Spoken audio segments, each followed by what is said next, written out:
साल 1974 एक फिल्म आई थी, रजनीगंधा। इस फिल्म से डेब्यू किया था विद्या सिन्हा ने। उनके साथ थे अमोल पालेकर।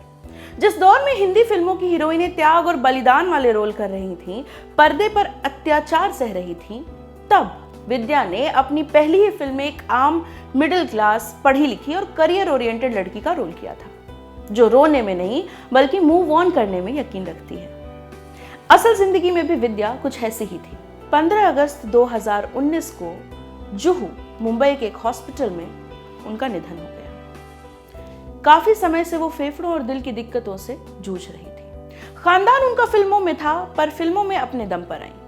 विद्या का पूरा खानदान जो था वो फिल्मों से जुड़ा हुआ था। पिता राणा प्रताप सिंह प्रोड्यूसर थे। दादा मोहन सिन्हा भी प्रोड्यूसर और डायरेक्टर थे। उन्होंने संजीव कुमार जैसे एक्टर को बॉलीवुड में लॉन्च किया था। लेकिन विद्या को जो उनकी पहली फिल्म मिली थी वो अपने दम पर मिली थी। विद्या की मां उनके जन्म के वक्त ही चल बसी थी। उनके पिता ने दूसरी शादी कर ली।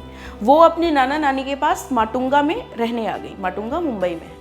1967 यानी 1968 में ब्यूटी कॉन्टेस्ट में उन्होंने भाग लिया और मिस मुंबई चुनी गई। कोलगेट, लिप्टन टी जैसे दर्जनों विज्ञापनों में उन्होंने काम किया।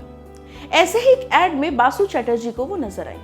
वो उस समय रजनीगंधा बनाने की तैयारी कर रहे थे। यहीं से बासु चटर्जी को रजनीगंधा की हीरोइन मिल गई। अपने एक इंटरव्यू में विद्या ने कहा था, मुझे न तो एक्टिंग आती थी, न कैमरा और लाइटिंग की समझ थी। बासु ने मुझे जीरो से सिखाया। अमोल पालेकर और विद्या सिन्हा एक भोली सी जोड़ी।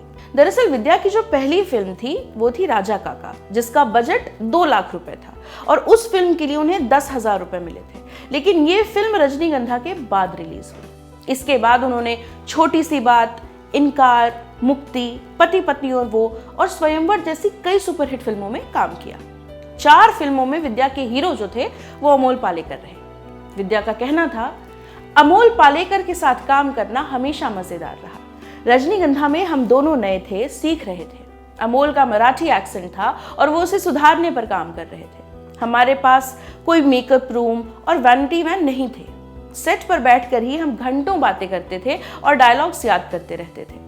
हम अभी भी दोस्त हैं। वो मुझे कई बार पार्टी में बुला चुके हैं, लेकिन मैं शूटिंग शेड्यूल की वजह से नहीं निकल पाती।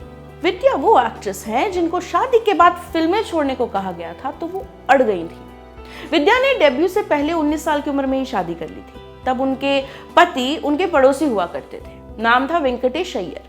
तमिल ब्राह्मण थे। दोनों को प्यार हुआ, दोनों ने शादी कर ली। हालांकि उनके जो पति थे और उनका जो ससुराल था, उनको उनकी फिल्म में काम करने से दिक्कत थी। विद्या मिस मुंबई बन चुकी थी, फिल्मों में काम करना चाहती थी, इसलिए जिद पर अड़ गई। उन्होंने एक इंटरव्यू में खुलासा किया था, मैंने परिवार को कह दिया कि फिल्मों में काम करने से रोका तो मैं घर छोड़कर चली जाऊंगी। फिर क्या था, सबको मेरी बात माननी पड़ी। दूसरी शादी और तलाक, अपनी कहानी फिर से लिखने की हिम्मत। वेंकटेश से शादी के बाद 1989 में बेटी जाह्नवी को उन्होंने गोद लिया। 1996 में पति वेंकटेश की मौत हो गई। वो सब कुछ छोड़कर सिडनी शिफ्ट हो गई। यहाँ पर वो डॉक्टर भीमराव सालुंखे से मिली। 2001 में विद्या ने सालुंखे से शादी की, लेकिन चीजें उनके बीच कुछ ठीक नहीं रही। 2009 में उन्होंने सालुंखे पर शारीरिक और मानसिक प्रताड़ना का आरोप लगाया। 2011 में दोनों अलग हो गए। बेटी की परवरिश का जिम्मा लेकिन विद्या ने रखा अपने पास। उन्होंने एक इंटरव्यू में बताया था, मुझे इस बात का अफसोस है कि मैं टॉप मोस्ट हीरोइन नहीं बन सकी, लेकिन इस बात की बहुत ज्यादा खुशी है कि मैं एक बहुत अच्छी माँ हूँ। मैंने अपनी बेटी को पढ़ा लिखा कर इस काबिल बना दिया है कि वो एक हसीन और खुशगवार जिंदगी बसर कर सके। ये फिल्म कर लेती विद्या तो कहानी कुछ और होती। 12 साल में विद्या ने करीब 30 फिल्मों में काम किया। सीधी सादी और चुलबुली लड़की के अलावा बोल्ड और नेगेटिव रोल्स भी किए। अपने ड्रीम हीरो संजीव कुमार के साथ भी काम किया। इसी दौरान उन्हें फिल्म सत्यम शिवम सुंदरम ऑफर हुई थी, लेकिन बोल्ड कपड़ों और सीन्स की वजह से उन्होंने फिल्म करने से इनकार कर दिया। 1981 में वो दोबारा ऑस्ट्रेलिया चली गई। बकौल विद्या, राज कपूर के साथ काम करना हर हीरोइन का सपना होता है, लेकिन मैंने सत्यम शिवम सुंदरम करने से मना कर दिया। मुझे आज भी राज जी यानी राज कपूर के साथ काम न कर पाने का अफसोस है। 2011 में विद्या भारत लौटी। बेटी के कहने पर दोबारा से उन्होंने एक्टिंग शुरू की। फिल्म बॉडीगार्ड से कमबैक किया। सीरियल तमन्ना से टीवी पर एंट्री की। काव्यांजलि, कुबूल है और कुल्फी कुमार बाजेवाला जैसे पॉपुलर टीवी सीरियलों में वो दिखाई दी। लेकिन करियर के टॉप पर अचानक से इंडस्ट्री छोड़ देने का अफसोस उन्हें हमेशा रहा। विद्या ने एक बार कहा था, फिल्में न करने की वजह सिर्फ यही थी कि मुझे लगता था कि मैंने पर्याप्त काम कर लिया है, मैं काम करके ऊब गई थी और कोई दूसरी वजह नहीं थी। आज मुझे लगता है कि मैंने करियर के पीक पर ब्रेक लेकर गलती की थी। सब कुछ दोबारा से शुरू करना इतना आसान नहीं होता, लेकिन मैंने कभी हार नहीं मानी और मैं जब तक जिंदा हूँ काम करती रहूंगी।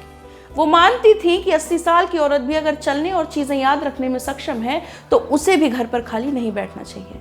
वो मानती थी कि आपका काम आपको बेहतर महसूस कराता है, जिंदा रखता है। विद्या चली गई, लेकिन उनकी शख्सियत पर हमेशा बात होती रहेगी। अपनी फिल्मों और उनके किरदारों के लिए वो हमेशा याद की जाती रहेंगी। नमस्ते, मेरा नाम है प्रेरणा और आप देख रहे हैं ऑर्डिनरी। इस वीडियो के बारे में आपका क्या ख्याल है हमें कमेंट सेक्शन में ज़रूर बताइएगा। अगर आप ये वीडियो फेसबुक पर देख रहे हैं तो हमारे फेसबुक पेज ऑर्डिनरी को लाइक कर लीजिए। अगर आप ये वीडियो यूट्यूब पर देख रहे हैं तो हमारे यूट्यूब चैनल ऑर्डिनरी को सब्सक्राइब कर लीजिए। बहुत बहुत शुक्रिया।